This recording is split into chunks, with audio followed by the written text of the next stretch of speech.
بسم اللہ الرحمن الرحیم۔ السلام علیکم دوستو، آج سورہ فاتحہ پڑھتے ہیں، ترجمے کے ساتھ اس کو پڑھتے ہیں اور سمجھتے ہیں۔ اعوذ باللہ من الشیطان الرجیم، بسم اللہ الرحمن الرحیم۔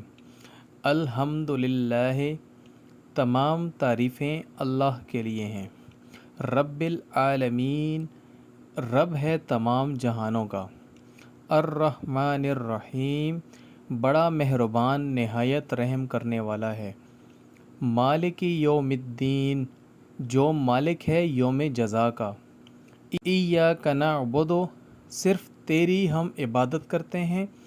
و ایاک نستعین، اور صرف تجھ سے ہی ہم مدد مانگتے ہیں۔ اہدنا الصراط المستقیم، ہمیں ہدایت دے سیدھے راستے کی۔ صراط الذین انعمت، ان لوگوں کا راستہ جن پر تو نے انعام کیا۔ علیہم غیر المغضوب، نہ کہ ان لوگوں کا راستہ جن پر تیرا غضب ہوا۔ علیہم ولا الضالین، اور نہ ہی گمراہوں کا راستہ۔ صدق اللہ العظیم۔